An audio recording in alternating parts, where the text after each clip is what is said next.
Hello everyone, welcome on my YouTube channel. Friends, आज की इस वीडियो में जो मूवी मैं एक्सप्लेन करने जा रही हूँ उसका नाम है फेसबुक इन्वेंशन। तो मूवी का एक्सप्लेनेशन सुनने से पहले आप इस चैनल को सब्सक्राइब कीजिए और बेल आइकन को प्रेस कीजिए ताकि इस चैनल के रिगार्डिंग जो भी नए नए नोटिफिकेशंस आए वो आपको मिलते रहे।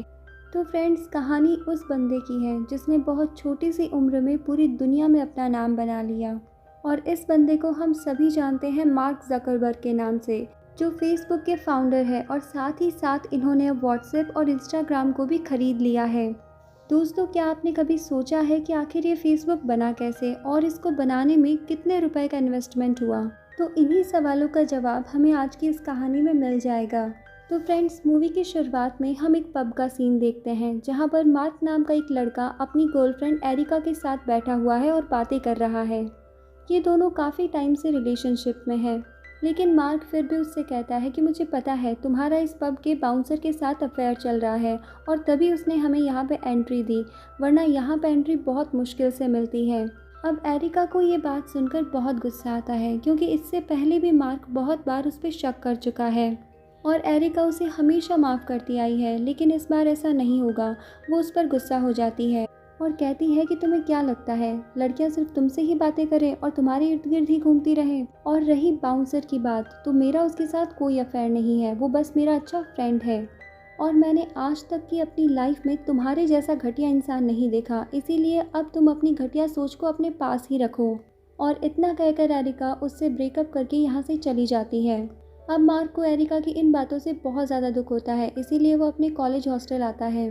दोस्तों, मार्क हार्वर्ड यूनिवर्सिटी का एक स्टूडेंट है और वो कंप्यूटर और कोडिंग में एक्सपर्ट है। और आज तो मार्क का ईगो हर्ट हुआ है, जिसकी वजह से वो बहुत ज़्यादा गुस्से में भी है। वो अपने कॉलेज के ब्लॉग साइट पर एरिका के बारे में बहुत बुरी बुरी बातें लिख देता है, जो थोड़ी ही देर बाद कॉलेज के हर एक स्टूडेंट के पास पहुंच जाती है। अब मार्क के रूम में उसका बेस्ट फ्रेंड एडवार्डो आता है और उससे कहता है कि तुम्हारे और एरिका के ब्रेकअप के बारे में कॉलेज में हर एक स्टूडेंट को पता चल गया है। अब इसी दौरान मार्क को एक आइडिया आता है। वो एडवार्डो से कहता है कि सारे लोगों को एक दूसरे की बातें जानने में कितना इंटरेस्ट है, तो क्यों ना हम एक ऐसी वेबसाइट बनाएं जिसमें हम कॉलेज की सारी लड़कियों की पिक्चर्स पोस्ट करें और फिर सभी उनको जज करें और बताएं कि कौन ज़्यादा सुंदर है। जिस पर उसका फ्रेंड कहता है कि आखिर हमें इतनी सारी लड़कियों की फ़ोटोज़ मिलेगी कहाँ से? तो एडवार्डो कहता है कि क्यों ना हम अपने कॉलेज का ही डेटा यूज़ करें। अब मार्क काफ़ी सोचता है और फिर उसके दिमाग में आता है कि क्यों ना कॉलेज के डेटाबेस को ही हैक कर लिया जाए। दोस्तों, मार्क एक कंप्यूटर एक्सपर्ट होता है और उसके लिए काम बहुत आसान होता है। वो फ़ौरन से डेटा को हैक करना शुरू कर देता है और कॉलेज की डायरेक्टरी को भी हैक कर लेता है और वहाँ से उसे बहुत सारी लड़कियों की फ़ोटोज़ बहुत आसानी से मिल जाती है और वो इन सारी फ़ोटोज़ को अपनी एक वेबसाइट से जोड़ देता है और इस वेबसाइट का नाम होता है facemash.com। और दोस्तों, कुछ ही देर में ये वेबसाइट वायरल हो जाती है और सभी स्टूडेंट्स के पास में पहुंच जाती है। और अब इस वेबसाइट पर इतना ज़्यादा ट्रैफिक आता है कि इसका सर्वर क्रैश हो जाता है। और जब इस बात का कॉलेज के हेड को पता चलता है तो वो इसकी इन्वेस्टिगेशन करते हैं और उन्हें पता चलता है कि इनके पीछे मार्क है। अब बहुत सारी कॉलेज की लड़कियों ने भी मार्क के खिलाफ शिकायत कर दी थी और इसी वजह से मार्क को अब कॉलेज से पूरे 6 महीने के लिए सस्पेंड कर दिया जाता है। पर मार्क को देखकर तो बिल्कुल भी नहीं लग रहा था कि उसे इस बात से कोई फ़र्क भी पड़ा है, क्योंकि उसने तो वो हासिल कर लिया जो वो चाहता था। अब अगले दिन मार्क एक लेक्चर अटेंड कर रहा होता है और उसी क्लास में उसके पास एक नोट आता है जिस पर गाली लिखी होती है। और दोस्तों, ये गाली उसको एरिका ने दी थी और इसीलिए वो गुस्से में क्लास छोड़कर अब बाहर आ जाता है और बाहर आते ही उसकी मुलाकात दो लोगों से होती है। ये दोनों भाई होते हैं, इनका नाम है कैबनान और डैलन। ये दोनों ही मार्क से कहते हैं कि उन्हें उसकी ज़रूरत है, तो मार्क बड़े ही फ़नी अंदाज में उससे पूछता है कि क्या उन्हें भी अपनी गर्लफ्रेंड की इंसर्ट करवानी है? तो वो दोनों उसे बोलते हैं कि हमारे पास एक आइडिया है, तो क्या तुम हमारे साथ हमारे घर चलोगे? और मार्क मान जाता है और फिर वो उनके साथ उनके घर चला जाता है, जहाँ पर हम एक और लड़के को देखते हैं जिसका नाम है नरेंद्र। अब दोस्तों, नरेंद्र के नाम से ही हमें पता चल रहा है कि ये लड़का इंडियन है। दोस्तों, ये तीनों ही मार्क के सीनियर होते हैं जिन्होंने हार्वर्ड यूनिवर्सिटी से अपनी पढ़ाई करी थी और ये तीनों ही एक वेबसाइट बनाना चाह रहे थे जिसका नाम है हार्वर्ड कनेक्शन, जिस पर कॉलेज के सारे स्टूडेंट्स एक दूसरे को सीक्रेटली रिक्वेस्ट भेज सकते थे, बात कर सकते थे और इस तरह से वो डेट भी कर सकते थे। लेकिन वो तीनों ही इस एप्लीकेशन को पूरा नहीं कर पाए क्योंकि उनके पास कोई प्रोग्रामर नहीं था। और इसीलिए उन्हें मार्क की मदद चाहिए थी और उन्होंने मार्क का कारनामा भी देख लिया था पिछली रात, और इसीलिए उन्हें समझ में आ गया था कि मार्क से बेहतर बंदा उन्हें नहीं मिलेगा इस काम के लिए। अब मार्क को भी उनका ये आइडिया काफ़ी पसंद आता है, इसीलिए वो उनके साथ काम करने के लिए हाँ बोल देता है। अब अगले दिन मार्क फिर से उनके घर पे जाता है, ये जानने के लिए कि आखिर वो वेबसाइट काम कैसे करेगी और वो लोग उसे और क्या चीज़ें बताना चाहते हैं इस वेबसाइट के बारे में। लेकिन दोस्तों, अब वहाँ से निकलने के बाद में मार्क के दिमाग में कुछ अलग ही आइडियाज़ चल रहे होते हैं। वो सोचता है कि क्यों ना ये वेबसाइट मैं मेरे लिए बनाऊँ, ना कि उनके लिए, जिसमें मैं अपनी सोची हुई चीज़ों को ऐड करूँ। और साथ ही अब मार्क ये वेबसाइट सिर्फ कॉलेज तक ही सीमित नहीं रखना चाहता था, वो इससे पूरी दुनिया को कनेक्ट करना चाहता था। लेकिन उसके साथ एक सबसे बड़ी प्रॉब्लम थी पैसा, और इसीलिए उसको अब एडवार्डो का ख्याल आता है। उसे पता था कि एडवार्डो उसकी हेल्प ज़रूर करेगा, और इसीलिए मार्क अब फ़ौरन से एडवार्डो के पास जाता है और उससे मिलकर वो उसे ये आइडिया बहुत अच्छे से समझाता है। वो एडवार्डो से कहता है कि इसमें तुम्हें $1000 इन्वेस्ट करने होंगे, जिसमें से 70% मेरे होंगे और 30% शेयर तुम्हारे होंगे। अब दोस्तों, यही $1000 आगे चलकर बिलियंस में बदल जाएंगे, इनको नहीं पता था। दोस्तों, इसके बाद में मार्क इस वेबसाइट को बनाने में दिन रात की मेहनत लगा देता है और फिर वो इस वेबसाइट का नाम देता है दी फेसबुक। अब मार्क फेसबुक को हर तरह से बेस्ट बनाना चाहता था। अब हम दूसरी तरफ देखते हैं कि एडवार्डो फेसबुक के नाम से एक बैंक अकाउंट खोलता है और उसमें $1000 डाल देता है। और एक तरफ हम ये भी देखते हैं कि डैलन और उसका भाई मार्क को बार बार फ़ोन करके पूछते हैं कि उसने उसके प्रोजेक्ट पे काम करना शुरू किया है या नहीं। लेकिन अब मार्क उनकी बातें टालने लगता है और ऐसे ही वो अपनी वेबसाइट पर काम करने में लगा रहता है। और इस तरह से अब एक हफ्ता बीत जाता है और इसीलिए अब वो तीनों लोग मार्क को ईमेल करते हैं, उससे ये जानने के लिए कि क्या उसने उनके आइडिया पे काम करना शुरू किया। लेकिन वो उनके ईमेल का भी कोई जवाब नहीं देता है और इन तीनों को ही नहीं पता था कि मार्क ने इनके आइडिया पर काम करना शुरू कर दिया है और ये आइडिया अब उसका होने वाला है। अब दोस्तों, मार्क की कई दिनों की कड़ी मेहनत के बाद में द फेसबुक सामने आता है। अब फेसबुक के फाउंडर थे मार्क ज़करबर्ग और को फाउंडर थे एडवार्डो। अब ये दोनों इसका लिंक एडवार्डो के कई जान पहचान वालों को भेज देते हैं, क्योंकि उसकी जानकारी बड़े लोगों से थी, जिसकी वजह से फेसबुक को वायरल होने में फ़ायदा मिलेगा। अब दोस्तों, धीरे धीरे करके फेसबुक वायरल होना चालू हो जाता है। कुछ हफ्तों बाद का सीन दिखाया जाता है जब नरेंद्र एक चर्च में होता है। वो अपनी एक दोस्त को द फेसबुक नाम की एक वेबसाइट यूज़ करते हुए देखता है और वो फ़ौरन भागकर कैमरान और डैलन के पास आता है और उससे कहता है कि मार्क ने हमारा आइडिया चुरा लिया है और उसने इस आइडिया को लॉन्च भी कर दिया है द फेसबुक के नाम से। अब इस बात से वो तीनों ही काफ़ी गुस्से में आ जाते हैं और बार बार मार्क को कॉल लगाने लगते हैं, लेकिन मार्क उनका एक भी कॉल अटेंड नहीं करता है और उन्हें अब लगने लगता है कि मार्क ने उनको धोखा दिया है और इसीलिए वो फ़ौरन से हार्वर्ड यूनिवर्सिटी के प्रिंसिपल के पास जाकर मार्क की शिकायत कर देते हैं। और वो प्रिंसिपल से कहते हैं कि हार्वर्ड का रूल है कि कोई भी स्टूडेंट किसी का आइडिया नहीं चुरा सकता। इस बात पर प्रिंसिपल उनसे कहते हैं कि तुम्हारे पास क्या प्रूफ है कि मार्क ने तुम्हारा आइडिया चुराया, मुझे प्रूफ चाहिए। अब वो तीनों समझ जाते हैं कि उनके पास में कोई ठोस सबूत नहीं है मार्क के खिलाफ। अब फिर भी ये तीनों हार मानने वालों में से तो नहीं थे, इसीलिए ये डिसाइड कर लेते हैं कि वो अब मार्क के खिलाफ कोर्ट में केस करेंगे। वहीं दूसरी तरफ दी फेसबुक अब शहर के बाहर के लोग भी यूज़ करने लगे थे और ये देखकर एडवार्डो कहता है कि अब टाइम आ गया है कि हम इस कंपनी से पैसा कमाएं और मैं इसके लिए एडवर्टाइजर्स ला सकता हूँ। लेकिन मार्क इस पर उसे कोई भी जवाब नहीं देता, क्योंकि उसे अभी भी लग रहा था कि thefacebook.com में कुछ ना कुछ कमी है और जब तक वो इसे पूरी तरह से परफेक्ट नहीं बना देता वो सेटिस्फाई नहीं होगा। अब अगले दिन कॉलेज में इनको 2 लड़कियां मिलती है जो इनके काम से काफ़ी ज़्यादा इम्प्रेस है और इसीलिए वो इनके साथ में रिलेशन बनाना चाहती है। अब यहाँ से निकलने के बाद में मार्क को अपनी गर्लफ्रेंड एरिका दिखाई देती है, जिससे वो अभी भी प्यार करता था और अब मार्क को अपनी गलती का एहसास हो गया था। वो एरिका से सॉरी भी बोलता है, लेकिन एरिका उसकी एक भी नहीं सुनती और इसीलिए वो मार्क को वहाँ से चले जाने के लिए बोल देती है और इस बात से मार्क का दिल एक बार फिर से टूट जाता है और वो सोचने लगता है कि मैं इस फेसबुक को और आगे कैसे बढ़ाऊं। अब हमें इस कहानी में एक और कैरेक्टर दिखाया जाता है जिसका नाम है शॉन पार्कर।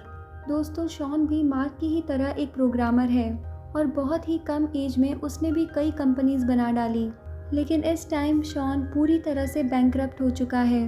अब शॉन अपनी गर्लफ्रेंड के फ़ोन में फेसबुक को देखता है और इसे देखकर उसे एक आइडिया आता है फिर अगले दिन का सीन दिखाया जाता है जब एडवार्डो की गर्लफ्रेंड एडवार्डो और मार्क को शॉन से मिलवाने लेकर जाती है। दरअसल शॉन ने इनको इनवाइट किया था अपने एक आइडिया के लिए और मार्क इससे बहुत खुश है, लेकिन एडवार्डो इस बात को नहीं पसंद करता क्योंकि वो इस कंपनी में किसी और को इन्वॉल्व करना नहीं चाहता था। अब इन लोगों की बातों के दौरान शॉन इनसे काफ़ी बड़ी बड़ी बातें करता है। वो एडवार्डो से पूछता है कि क्या तुमने अपनी एप्लीकेशन का कुछ फ्यूचर सोचा है।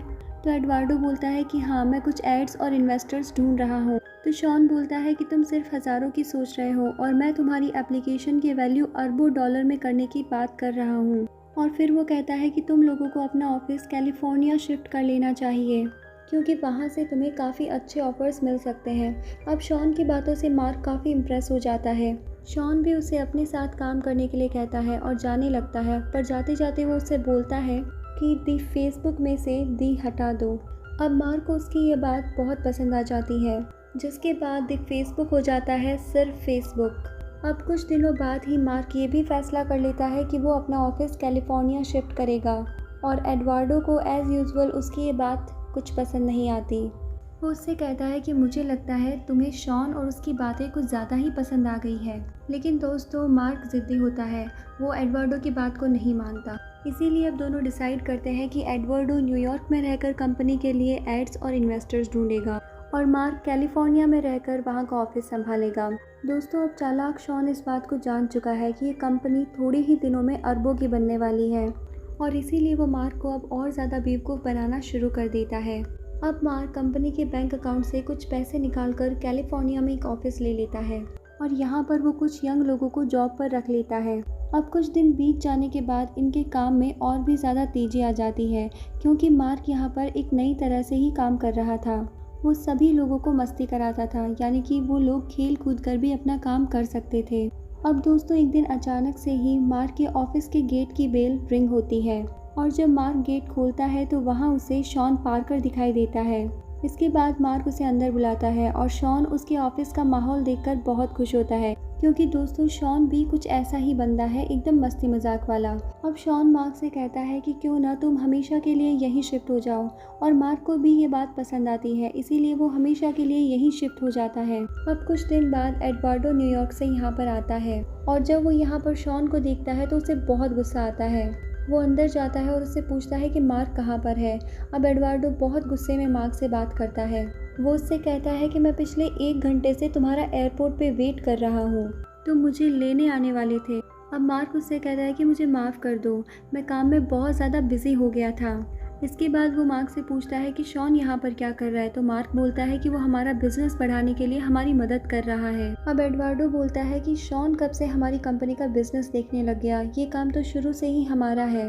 और फिर वो उसके सवाल का कोई जवाब नहीं देता। इसके बाद एडवार्डो गुस्से से वहाँ से चला जाता है और न्यूयॉर्क वापस जाते ही वो बैंक जाता है और जो बैंक अकाउंट उसने कंपनी के नाम से खुलवाया था वो उसे बंद करवा देता है। अब इधर कैलिफोर्निया में शॉन को कुछ ऐसे इन्वेस्टर्स मिल जाते हैं जो कंपनी में $500 मिलियन इन्वेस्ट करना चाह रहे थे, लेकिन वो मार्क से कहता है कि उसकी एक शर्त है कि वो कंपनी का मैनेजमेंट पूरी तरह से चेंज करेगा। इसके बाद मार्क को पता चलता है कि एडवार्डो ने कंपनी का बैंक अकाउंट पूरी तरह से फ्रीज कर दिया है, इसीलिए वो कॉल करके उस पर बहुत चिल्लाता है और कहता है कि इससे हमारा सर्वर डाउन हो जाएगा और वो सारे यूज़र्स चले जाएंगे जो अब तक हमने हासिल किए हैं। अब एडवार्डो को भी यहाँ पर अपनी गलती का एहसास हो जाता है, इसीलिए वो उससे माफ़ी मांगता है। फिर मार्क उसे बताता है कि हमें काफ़ी बड़ा इन्वेस्टर मिला है जो हमारी कंपनी में $500 मिलियन इन्वेस्ट करना चाहता है और तुम अगले ही हफ्ते कंपनी के ऑफिस आ जाओ, यहाँ तुम्हारी सिग्नेचर की ज़रूरत है।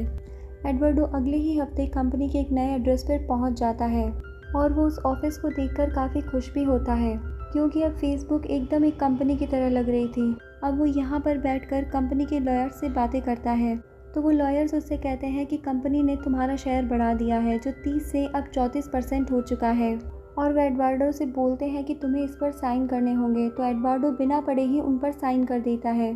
फिर कुछ दिन बाद लॉयर उसे फिर से बुलाते हैं और उसे एक और पेपर पर साइन करने के लिए कहते हैं। तो एडवार्डो उससे पूछता है कि ये कौन से पेपर्स हैं। तो लॉयर बताता है कि अब तुम्हारे इस कंपनी में शेयर घटकर कम हो चुके हैं और ये सुनकर वो पूरी तरह से गुस्से में आ जाता है और उसे अब लगने लगा था कि मार्क और शॉन मिलकर उसे धोखा दे रहे हैं।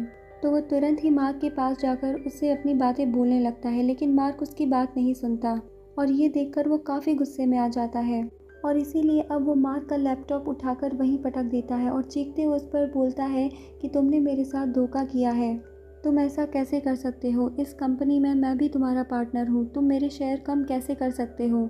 अब मार्क उससे कहता है कि तुम इस कंपनी के CFO थे और तुमने बिना देखे उस पेपर पे साइन कर दिए, तुम्हें उस पेपर को पहले पढ़ना चाहिए था और बाद में उस पर साइन करना चाहिए था। और ये सब सुनने के बाद एडवर्डो पूरी तरह से शॉक्ड हो जाता है। वो उससे कहता है कि अब मैं रुकने वाला नहीं हूँ, मैं अपने 30% नहीं बल्कि पूरे 100% लेके जाऊँगा। अब जाते जाते शॉन उसको धमकी देता है। ये बात मार्क को बिल्कुल पसंद नहीं आती। अब यहाँ पर मार्क को देखकर हमें पता चलता है कि वो इस बात से डर गया था। इसके बाद हम उन्हीं तीनों दोस्तों को देखते हैं जिन्होंने मार्क को ये आइडिया दिया था। अब वो तीनों ही फेसबुक की फेम से बहुत ज़्यादा जलने लगते हैं और एक बहुत बड़े आदमी से मिलते हैं जो एक बहुत बड़ा लॉयर होता है। तो वो आदमी उससे बोलता है कि तुम्हें मार्क ज़करबर्ग के ऊपर केस फाइल करना चाहिए क्योंकि वो आइडिया तुम्हारा था। और दूसरी तरफ दोस्तों एडवर्डो ने भी एक केस फाइल कर दिया था कि मार्क और शॉन ने उसे धोखे से कंपनी से निकाल दिया है। और इसके बाद फेसबुक कंपनी को एक भारी नुकसान होता है क्योंकि किसी नई कंपनी पर ऐसे केस फाइल होना उसकी रेपुटेशन को डाउन कर देता है। लेकिन मार्क इस सिचुएशन को बहुत अच्छे से संभाल लेता है और कुछ समय बाद मार्क को सुनवाई के लिए भी बुलाया जाता है और यहाँ पर वो किसी का भी जवाब ढंग से नहीं देता है। अब दोस्तों मार्क को ये सब कुछ एकदम बकवास लग रहा था और सबसे ज़्यादा बुरा उसको इस बात का लग रहा था कि उसके सामने उसका बेस्ट फ्रेंड है और उसी ने उस पर केस कर दिया है।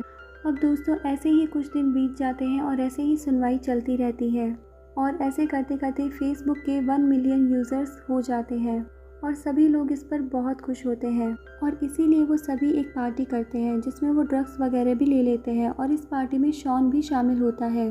अब इस बात की भनक पुलिस को लग जाती है और वहाँ पुलिस की रेड पड़ जाती है, पर मार्क इस सिचुएशन को भी संभाल लेता है। अब दोस्तों हम प्रेजेंट में आते हैं जहाँ पर मार्क के ऊपर केस चल रहा है। अब जो उन 3 दोस्तों ने मार्क पर केस फाइल किया था तो वो तीनों ही केस को जीत जाते हैं और इसकी वजह से मार्क उन्हें $65 मिलियन देता है और साथ ही में वो उनसे एक पेपर साइन करवाता है जिसमें लिखा होता है कि वो तीनों ही फेसबुक कंपनी से दूर रहेंगे और ना ही वो इसके बारे में बात करेंगे कि ये उनका आइडिया था। इसके बाद हमें ये बताया जाता है कि मार्क अब एडवर्डो को भी भारी रकम देता है, साथ ही वो उसे फेसबुक का एक बार फिर से को-फाउंडर भी बना देता है। अब दोस्तों ये सब कुछ ख़त्म होने के बाद मार्क अपने ऑफिस में बैठा होता है और उसकी लॉयर उससे पूछती है कि क्या तुमने शॉन को पकड़वाया है, क्योंकि शॉन को पता था कि उस पार्टी में ड्रग्स आने वाले हैं। मार्क इस पर कहता है कि मैं क्यों अपने लोगों को पकड़वाऊंगा, मैंने ऐसा कुछ भी नहीं किया। तो लॉयर कहती है कि मुझे ऐसा लगा था क्योंकि शॉन तुम पर भारी पड़ने लग गया था। फिर वो उससे कहती है कि तुम अपना बिजनेस तो बहुत तेज़ी से बढ़ा रहे हो लेकिन इसके साथ तुम्हें अपने दोस्त भी चाहिए। दरअसल यहाँ वो एडवर्डो की बात कर रही थी क्योंकि मार्क ने धोखे से उसे कंपनी से निकाल दिया था। अब मार्क ये सारी बातें सोचता है और अपनी फेसबुक आईडी ओपन करता है और फिर अपनी एक्स गर्लफ्रेंड एरिका को वहाँ पे सर्च करके रिक्वेस्ट भेजता है।